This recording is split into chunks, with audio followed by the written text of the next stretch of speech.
I love my dining room light. It's the perfect color and it's the perfect shape.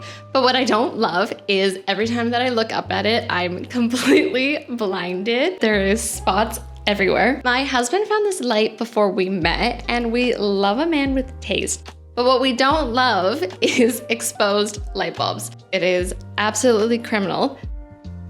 So let's go to the thrift store and see if we could do a DIY hack to fix this. Okay, let's go.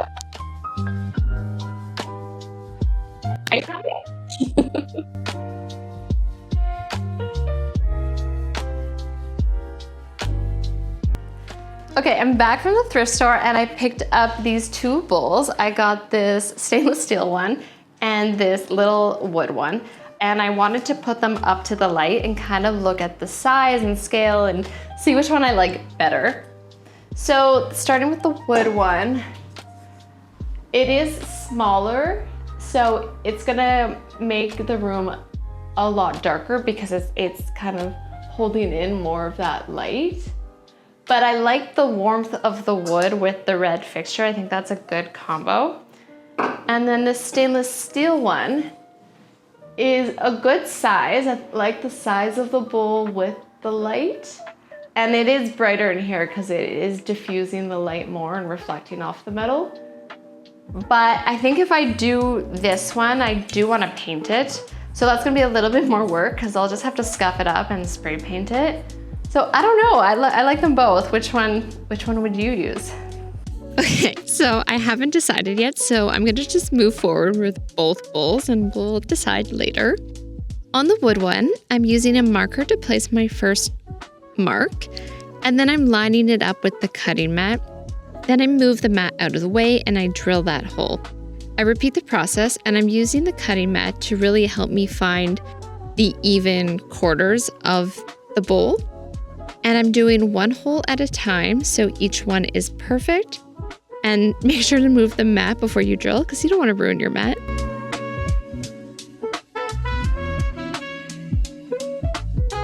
For the metal bowl, I do the same thing, but this time I'm using a nail and hammer to make the holes.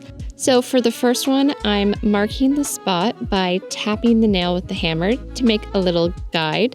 Then I move the mat out of the way and I give it a real hit to kind of punch through. Then I go around the bowl repeating that so each hole is even and clean.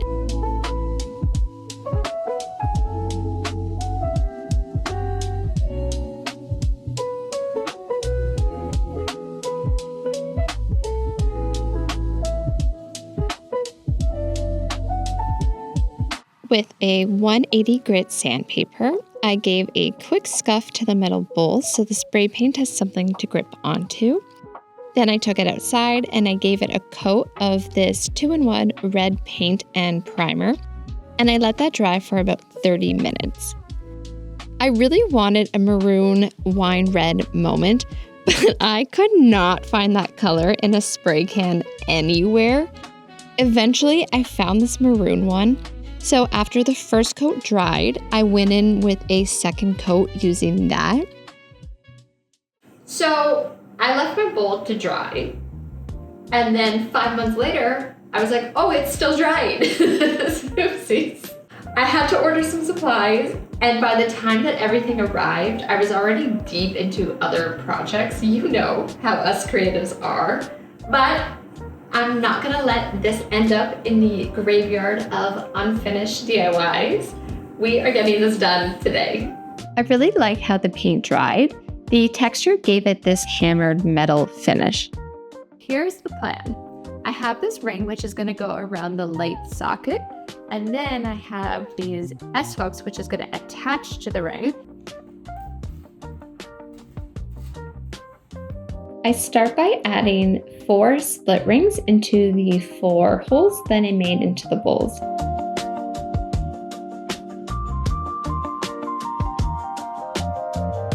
Okay, the idea is that the bowls become removable shapes. The S-hooks allow me to easily kind of clip on and clip off the light fixture. That way, depending on how much lighting I want, I can easily adjust it. So cleaning this table, the bowl will be off. A moody dinner party, bulb will be on. And I still haven't decided if I like the wood one or the burgundy one better. Please let me know which one you like. The beauty that it's adjustable is I could do both and then easily swap them. So let's install these. I'm adding 4 little rings onto this larger ring.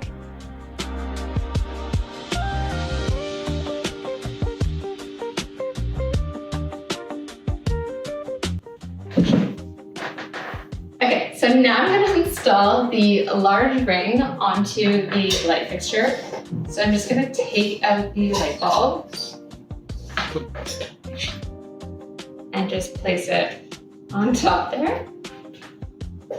You want to make sure that your light bulb can still twist fully in, because if it's not fully in, then that can lead to an electrical fire, which we do not want. Okay, so on the 4 little rings, I attach S-hooks, and this is how everything will hang. So now I need to figure out the chain length. I don't think I need that much chain. I think this looks like a good amount.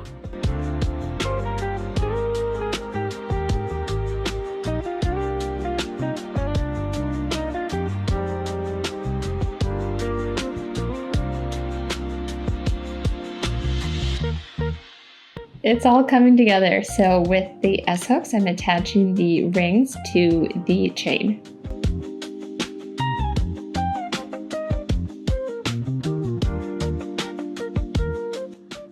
Then at the top of each chain, I'm attaching another little ring.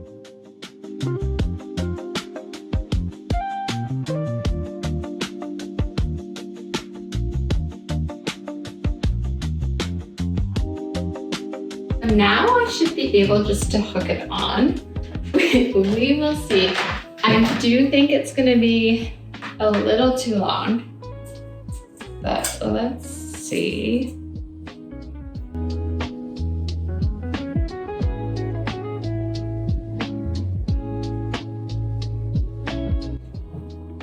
Oh yeah, way too long. But let's just twist it out.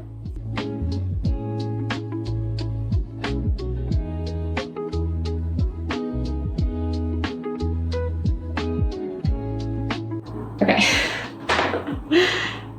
so that's the theory, and it's working. We just need to raise this up like a whole ton, maybe to like here.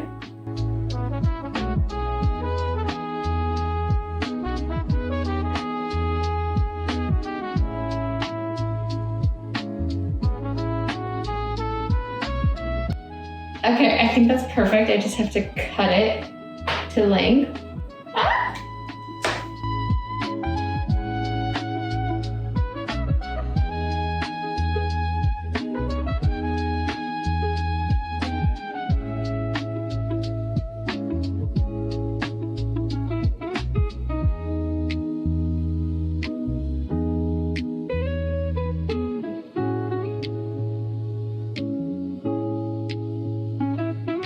This looks so good. And I think it's the perfect size and scale. Honestly, I think if I did the wood bowl, it would be too small, right? I think I'm just gonna leave this one. The true test is turning on the light and seeing how that looks. And here's the finished light. I am in love with how it turned out. I am no longer blinded. It creates such a warm, dramatic light in here, which is exactly what I was going for. And the best part is I can fully take it off if I ever do need full brightness. It's just one of those little changes that really makes the space feel so much better. Let me know in the comments if you are team maroon or team wood. Thank you for hanging out with me while I resurrected a project that was in the graveyard. We did it, and subscribe and I'll see you in the next one. Bye.